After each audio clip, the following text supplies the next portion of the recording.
If you ever think buying your dream home means you're finally free from other people's nonsense, let me tell you about the day I realized just how wrong that is. The moving truck was barely cooled off, engine still rumbling, when I caught our neighbors peeking through their blinds like we were some kind of traveling circus, not a young couple who had scraped together every dime for this so-called American dream. My husband, let's call him Jake, and I had finally done it. Years of sacrifices, penny pinching, eating beans instead of steak. And here we were, arms full of boxes, hope in our hearts, ready to start over on Willow Lane. And then, out of nowhere, came Helen Carter. She stormed across that flawless green lawn like she owned not just the house, but the whole universe. Blonde hair pulled so tight, I almost winced for her. White blouse starched, khaki pants pressed sharper than my nerves, and a look that said she wasn't about to let anybody have a good day on her watch. She stopped dead in front of our new front door, not a welcome to the neighborhood, not even a nod, just arms crossed, blocking our way. "No one moves into Willow Lane without my approval," she barked. "I'm Helen Carter, president of the Homeowners Association, and this is my street. Try me. See what happens." Right then, sirens started up in the distance. I remember my stomach dropping, thinking, there's no way this circus is for us, right? But with Helen, you never could tell. That's when I realized we were stepping into something bigger than a new mortgage. We were stepping into someone's personal fiefdom. See, Jake and I weren't looking for trouble. We had saved 8 years in a cramped apartment, borrowed from family, worked extra jobs just for a shot at a place with real trees and a backyard for the dog we hadn't bought yet. The house was perfect, 2 stories, 3 bedrooms, so much more than we ever thought we could afford. And from the moment our realtor handed us the keys, I felt like maybe, just maybe, we'd made it. Except nobody warned us about Helen. She watched us like a hawk the whole move-in morning, her arms crossed, lips pinched, taking stock of everything. Not curious neighbor, more like a headmistress looking for someone to punish. And she wasted no time. "You," she called across the street. "I need to speak with you immediately. This is highly irregular, and I won't tolerate irregularity." Jake tried to play it friendly, as if maybe that could smooth things over. "We're the new neighbors. Just closed 3 weeks ago." But Helen didn't blink. "Don't care. You failed protocol. New residents must submit applications to the HOA for approval before occupancy.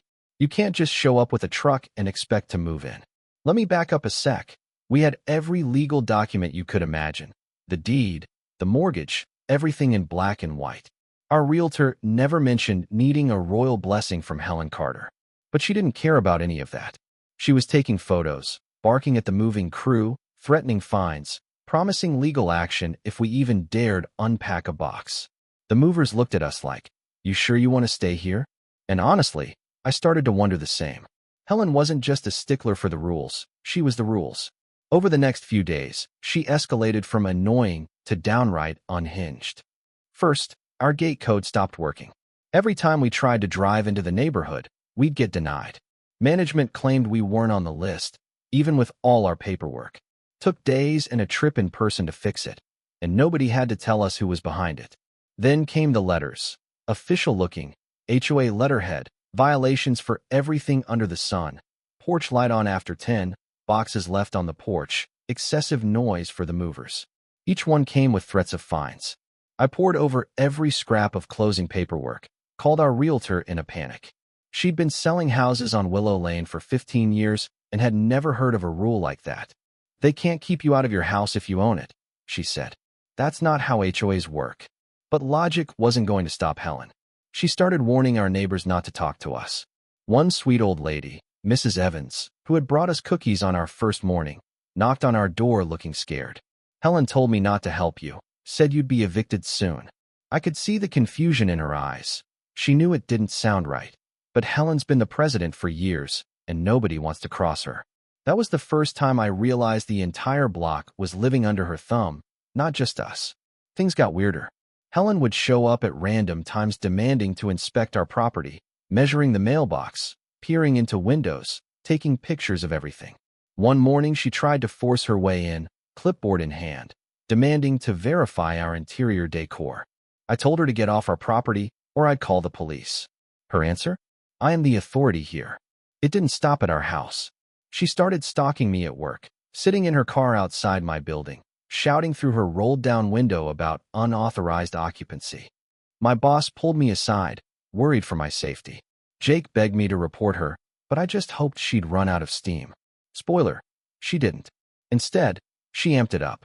Helen organized a community safety meeting in the park, handing out flyers with a giant red X over a photo of our house, telling everyone we were criminals. But here's the twist. Instead of rallying the troops, she pushed people too far. A handful of our neighbors, including Mrs. Rodriguez, who'd seen Helen pull the same routine before, started speaking out. Even Mr. Blakely, a retired cop, stood up in the meeting and told Helen to knock it off, calling her behavior what it was, harassment and stalking. But Helen, well, she wasn't about to lose face.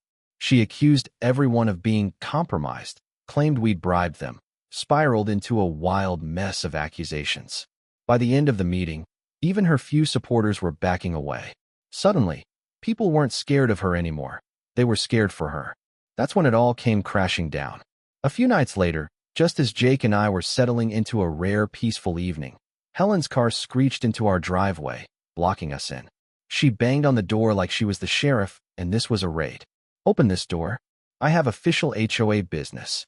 We stayed quiet, hoping she'd go away, but she didn't. She started circling the house, screaming through our windows, waving papers, threatening arrest. "You've got 24 hours to vacate, or I'm having you removed for trespassing." What she didn't realize was that Mrs. Evans, remember, the neighbor with the cookies, was watching from her porch, phone out, recording the whole scene. She'd already called the police. When the officers arrived, Helen tried her usual routine, strutting up and declaring herself president, waving her fake authority like a sword. But the officers weren't having it. "Ma'am, you need to calm down and step back," one said. "We're investigating reports of harassment and trespassing." Jake handed over our deed and mortgage, and the officer went through everything, dead serious. Helen tried to argue with some dog-eared, highlighted printouts, but none of them said a word about needing her blessing to live in your own home. Then came the video. Mrs. Evans handed it over, and the officers watched as Helen screamed, pounded our windows, and threatened us. Suddenly, all her bluster deflated. "Ma'am, we're placing you under arrest for harassment and criminal trespass," they said, and just like that, Helen Carter, the neighborhood tyrant, was handcuffed right there on our front lawn, her perfect outfit wrinkled, her power evaporated. For the first time, Jake and I stood in our home and felt like we belonged. And the kicker? A few weeks later, the actual HOA board sent a letter, not a fine, not a threat, but an apology. Turns out Helen had been forging documents, intimidating families, even misusing HOA funds for years. The more we learned, the more neighbors came forward, threatened for flower colors, stalled for walking dogs, signatures faked, accounts tampered with. She wasn't just a bully, she was a one-woman wrecking crew. The DA even filed charges for fraud and embezzlement. And you know what? Jake and I joined the new HOA board, along with some neighbors who'd had enough. We rewrote the bylaws to make sure no one person could ever have that much power again. As for Helen, well, after a guilty plea and a stack of restraining orders, she's not allowed within 500 feet of Willow Lane. The neighborhood feels lighter now, like people can breathe again. But here's the real question, and I'd love to hear what you think. Where's the line between community standards and outright tyranny? When does protecting property values turn into stalking and harassment? And T? Drop your thoughts below. Who was in the wrong? And how would you have handled Helen if you were in our shoes? Let's talk about where authority should end and community should begin.